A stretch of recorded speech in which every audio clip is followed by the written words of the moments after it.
السلام عليكم، كي دايرين؟ لاباس عليكم؟ كنتمنى ان شاء الله تكونوا في احسن الاحوال وصحه جيده ان شاء الله وانتم كتشاهدوا هذا الفيديو. اليوم غادي نشارك معكم طريقه تحضير واحد الكيكه كتجي بنينه بمذاق ديال القهوه. صدقوني واحد المذاق من اروع ما يكون. كيكه ساهله واقتصاديه، كنتمنى تعجبكم ان شاء الله. تبعوا الفيديو حتى الاخير. اللي ما مشارك في القناه ديالي يشترك فيها باش يتوصل ان شاء الله بكل جديد، وما تنساونيش من التعاليق الزوينه ديالكم للتشجيع ولايك الفيديو باش كلشي ان شاء الله يستافد من هذا الفيديو. واللي كيشاهد هذا الفيديو كنقول ليه شكرا بزاف. كنتمنى هذا الفيديو ان شاء الله يعجبكم وتتبعوه حتى الاخير باش تعرفوا على طريقه تحضير هذه الكيكه. كتجي رفيعه في المذاق وسهله في التحضير. غادي ندوزو ان شاء الله لطريقه التحضير لهذا الكيك ساهل واقتصادي. هنا كيف ما شفتوا كناخذ واحد الاناء فاش غادي نخلطوا ان شاء الله هذه الكيكه. هنا عندي 2 حبات ديال البيض، يعني غير ب2 حبات ديال البيض غادي تحضروا هذه الكيكه الرائعه والاقتصاديه. صافي هنا خديت واحد الاناء كيف ما قلت لكم، درت فيه هاد 2 حبات ديال البيض. غادي نزيد عليهم هنا كاس ديال السكر كيف ما كتشوفوا. يعني واحد الكيكه كتجي خفيفه وكتجي لذيذه، يعني بالمذاق ديال القهوه. اللي محبين المذاق ديال القهوه ان شاء الله اليوم غادي نشاركها معكم. صافي هنا كيف ما شفتوا درت هذاك الكاس ديال السكر و2 ديال البيضات وكنخلطوا غير بخلاط يدوي ماشي خلاط كهربائي، يعني ساهله واقتصاديه. صافي كنخلطوا هذاك البيض مزيان مع السكر حتى كنشوفوا عندك السكر راه داب ما بقاش يعني هذوك الحبوب ديال السكر باينين. صافي هنا من بعد غادي نزيدوا عليه المكونات الاخرين ان شاء الله. صافي هنا خلطنا البيض وكيف ما قلت لكم القهوه هنا عندي القهوه معصره، يعني ماشي اللي كيكونوا فيها العشوب ولا العطريه، هذه قهوه عاديه معصره. كناخذوا نص كاس ديال القهوه معصر وغادي نزيدوا عليه الحليب، يعني نص كاس حليب ونص كاس ديال القهوه. صدقوني راه كتجي بنينه خطيره في المذاق. صافي هنا كناخذوا هذاك الكاس يعني مخلط ما بين الحليب والقهوه. وهنا عندي واحد المعلقه ديال الشوكولاط ديال الدهن، اي شوكولاط عندكم ديال الدهن ديروا واحد المعلقه تكون عامره. كيف ما شفتوا هنا راني عمرت هذيك المعلقه، يعني معلقه كبيره. يعني واحد المذاق زوين ما بين الشوكولاط والقهوه، كيجي واحد المذاق من داكشي الرفيع، يعني كيكه في منتهى الروعه. وباش غادي نكهوها هنا عندي النكهه ديال الناطه، يعني راه كتسواتها مع الشوكولاط ومع القهوه. كناخذوا هنا نص معلقه ديال الناطه. نكهه ديال الناطه ما غاديش نديرو فيها نهائيا هنا الفاني. وهنا كناخذوا واحد المعلقه ديال المربى ديال المشماش، يعني معلقه تكون عامره، هي هذه كيف ما كتشوفوا.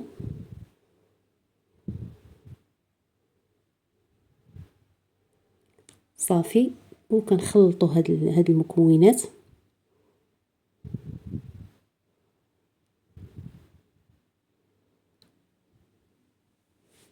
هنا كنبقاو نخلطوا يعني حتى كنحسوا بهذاك الشوكولاط، يعني ما بقاش ملبد، يعني كيذوب مع هاد المكونات.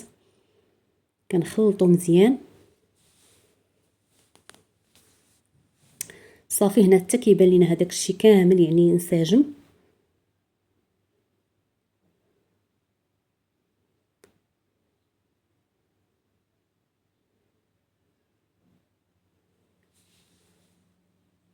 صافي كيولي لنا على هذا الشكل يعني بحال الخيط. غادي نزيد هنا واحد الكاس ما يكونش عامر ديال الزيت، يعني الكاس باش كنعبروا ديال العنبه. هنا كيف ما شفتوا يعني كاس ديال الزيت ما يكونش عامر. صافي هنا درت واحد الكاس ديال الزيت كيف ما شفتوا، قلت لكم ما يكونش عامر. المهم هنا اي حاجه ضفناها كنعاود نخلطو مزيان.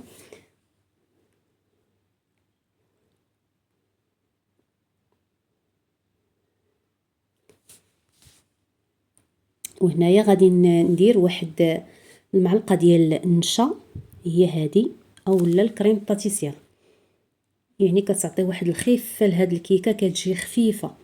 درت غير معلقه واحده، يا اما ديال الكريم باتيسير يا اما ديال النشا، كديروا معلقه. يعني باش كتجيكم الكيكه ديالتكم خفيفه ومهويه من الداخل. صافي دابا غادي نزيدو الطحين. هنا غادي ندير الكاس الاول،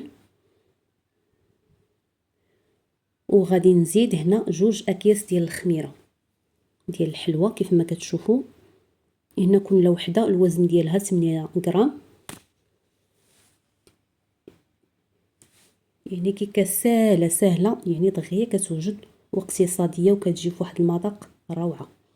يعني واخا انايا ما نشكر لكم فيها، ولكن ان شاء الله ضروري تجربوا هاد الكيكه.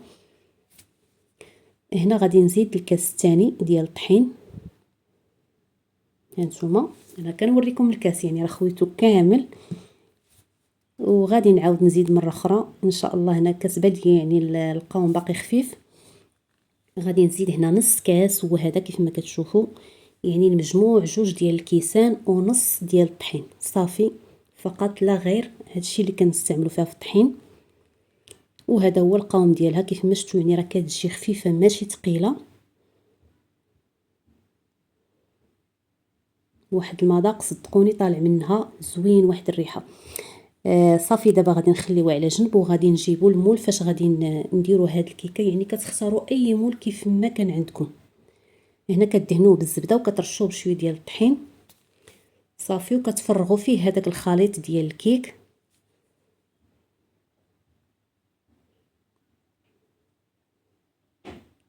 صافي هنا كتخويو هذاك الخليط كامل كيف ما شفتوا، يعني كيجي الخليط ديال الكيك خفيفه. صدقوني هاد الكيكه راه كتجي بنينه، يعني راني مني بديت وانا كنشكر لكم فيها، ولكن بصراحه جات بنينه والمذاق ديالها زوين. نتمنى هذا الفيديو ان شاء الله تشاركوه مع العائله ومع الاحباب ان شاء الله، باش كلشي ان شاء الله يستافد منه ويجربوا هذه الكيكه. دابا غادي ندخلها ان شاء الله للفران. هنا كنشعلوا على غير من التحت، يعني حتى كتبان لينا الكيكه طلعات وبدات كتحمر. صافي كنشعلوا لها من الفوق. هنا غادي نصايب واحد لاصوص. هنا عندي الشوكولات، يعني كتاخذوا واحد 10 قطع ديال الشوكولات كتذوبوهم مع شويه ديال الزيت. هنا درت الشوكولات الابيض. صافي هنا غادي نزيدوا عليهم اي دانون عندكم ديال البنان ولا ديال الفاني كديروه مع هاد الشوكولات، باش كنصايبوا واحد الكريمه اللي كنغطيو بها الوجه ديال الحلوه كتجي بنينه. يا اما ديروا قلت لكم الشوكولات داك دانون ديال البنان ولا ديال الفاني. صافي هنا ولات عندنا واحد الكريمه بنينه وزوينه. صافي غادي نخليوها على جنب حتى غادي نخرجوا ان شاء الله الكيكه من الفران، ومن بعد غادي نوريكم ان شاء الله التزيين ديال الكيكه. هنا كيف ما كتشوفوا الكيكه خرجتها من الفران، ولكن شويه فوتت فيها الطياب. المهم ردوا البال مع الكيكه اللي درتها في الفران. هنا تحمرت لي واحد شويه من الفوق. صافي هنا راه ما كتحتاجوش باش انكم لا تسقيوها ولا حتى شي حاجه، كتجي خفيفه ورطبه وهشيشه. دابا غادي نديروا لها غير هذاك لاصوص من الفوق اللي وجدنا.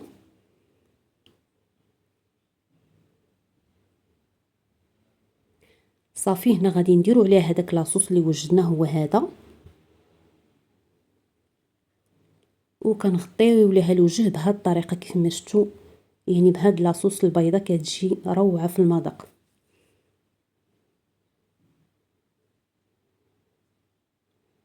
صافي هنا كيف ما شفتوا درت هذاك لاصوص كامل وغطينا الحلوه ديالتنا. دابا غادي نزينوها. هنا عندي الفريز، يعني راه كيتباع عند لوازم الحلويات، يعني الفريز مجفف كيتباع هكايا رقيق، كتزينوا به الحلويات ديالكم. صافي هنا كنزينوا به الحلوه بهذه الطريقه، وهذا هو الشكل ديالها.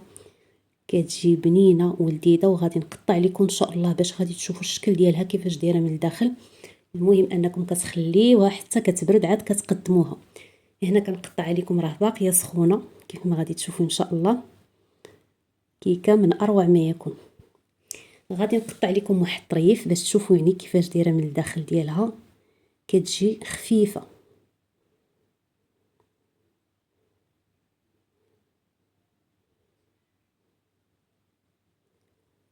صافي هنا كيف ما شفتوا هذا هو الشكل ديالها من الداخل. صدقوني كتجي خفيفه وكتجي مهويه ورطبه بزاف. يعني نتوما غادي نوريكم ان شاء الله. كتجي واحد المذاق زوين. هانتوما صدقوني دغيا كتقطع، يعني راه قدمتها لكم باقيه سخونه، ولكن ان شاء الله نتوما تخليوها حتى تبرد عاد تقطعوها وعاد تقدموها. كنتمنى هذا الفيديو ان شاء الله ينال اعجابكم. صافي كيف ما شفتوا هذا هو الشكل ديالها من الداخل،